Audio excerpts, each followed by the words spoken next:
Caught many big fish. I don't know if I really want to tell this story, but there's only one time me and Jason broke the law. You're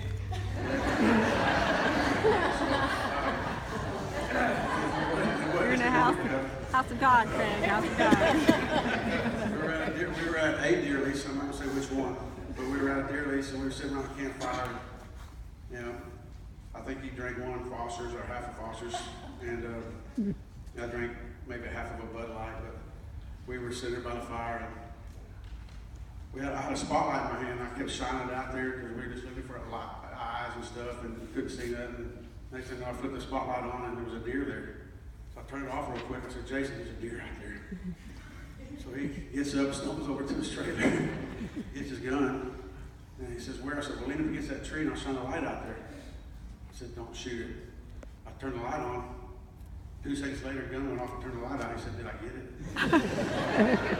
I said, "I think you did." So I turned the light on and it was laying out there. Little you know, you're not supposed to shoot at night. So he goes, "Man, we better put the gun up and hide it." He goes, let's wait a while so the game wardens don't come and find it. We waited all of 15 minutes, just in time, just enough time to get the game wardens to come down there.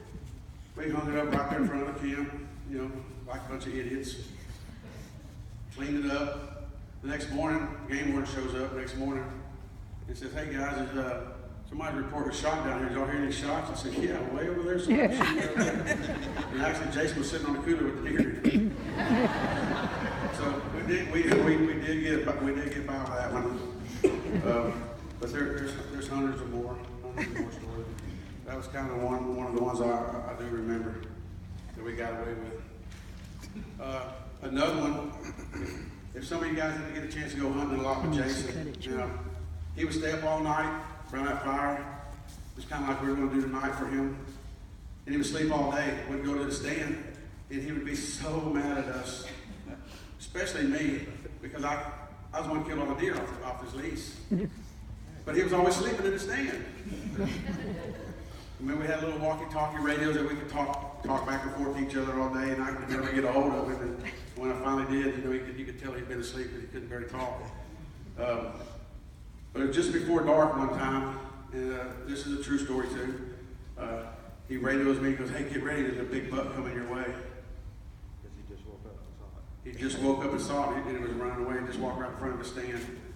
He started kind of running off towards where I was hunting, and sure enough, here it came, and I shot him, and it ended up being on my wall. It was a great big buck. He actually told me he was coming, actually told me to get ready. He was still pissed off at me for the next 20 years. Again, I said, "Dude, if you quit sleeping in your stand, you might see some of these deer."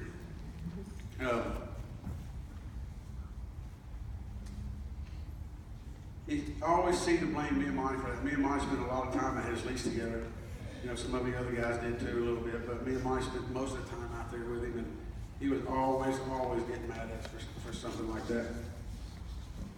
Oh, you know one thing about Jason. Jason was definitely a jokester. I mean, he would pull jokes on people he didn't know, all the jokes he told, all the pranks he pulled.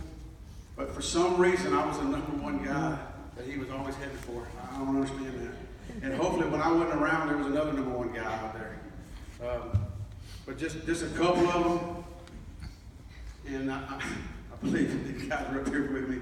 But we were at Clint's Ranch one day, and if you don't know me, I like to go at it hard during the day and go to sleep early at night.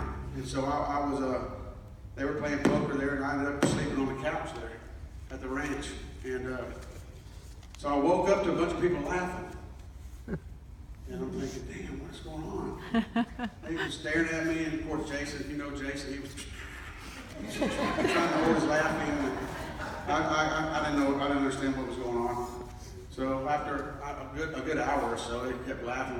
Finally, I had to use the restroom. I go to the restroom, go to wash my hands, and I look up in the mirror, and they had written a bunch of genitalia around my face, and on my forehead was, "I love balls."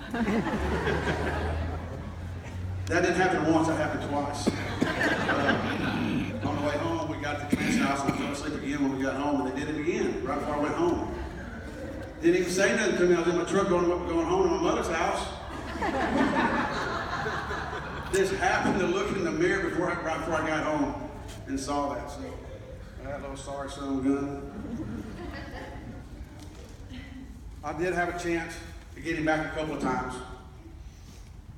A couple of times that we went to the deer lease to have a Calvi call, and he didn't know what that was. And I'd get there a lot earlier than he did several times. And I put this in his room, underneath the blanket there, underneath the big curtain, really by the window. And he would go and take his luggage inside the cabin. And I had that turned down real low, so he was walking down to his room back there, and I'd hit that little thing and it'd start squealing back there. And he'd come running out. He said, man, something's in my room, dude. Something's in my room. There ain't nothing in there, man. He goes, yeah, come look. So I kind of blew it off a little bit. He went back in there, he walked down the hall, so I turned it up a little bit louder. He opens his door and it squealed again. He come flying out of it this time. He said, come here, Craig, there's something in there, help me. So now I'm trying not to laugh so hard and sit in this sticker. So we get in there and we go down the hall and open the door again, and I did it again. He goes, see, there's something's in there. I said, well, get a big stick, let's flip that up, it's underneath that blanket.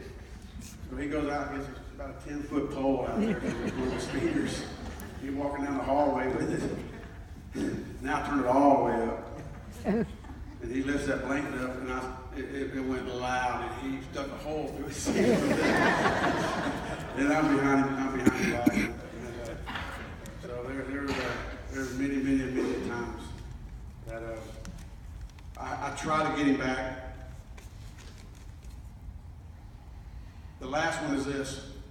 This year, me and Jason and Chris went up to the camp, and it was actually, it had flooded. And, so we didn't have no place to stay. Jason got some travel miles from his company, and we stayed at a hotel. Again, I'm going to bed early. And Chris and Jason walk outside to unload their car, and they come back in, and Jason just snickered away again. I mean, I knew something was fishy. And I was like, y'all be quiet, I'm trying to go to bed. I'm trying to go to bed. Well, Jason catches a toad frog about this big. And he has it in his pocket. He jumps on the bed with me. I didn't know why he's jumping on the bed, but he puts it underneath my covers when he jumps. I didn't know that. So he goes over to his bed, and he's sitting over snickering. You know? So I knew, every time he done it, I knew something was going on. I said, what is going on? And then I felt that frog jump up my leg. I jump out of my bed. There was a frog, no lie, that big, in my bed. I want to read this last thing. The last thing I was going to say about Jason. We spent a whole life competing against each other. I really believe that made us closer. It was a friendly competitiveness, but neither one of us never wanted each other to beat one another. And we got mad when one of us beat the other. Most of you know Jason was a good-looking guy, a tremendous athlete, and could do just about anything he ever wanted to do, on and off the field. And I always envied him for that, and always will. Jason is my little buddy, my best friend, and my brother. I will forever remember him, love him, and miss him forever and ever and ever. Thank you.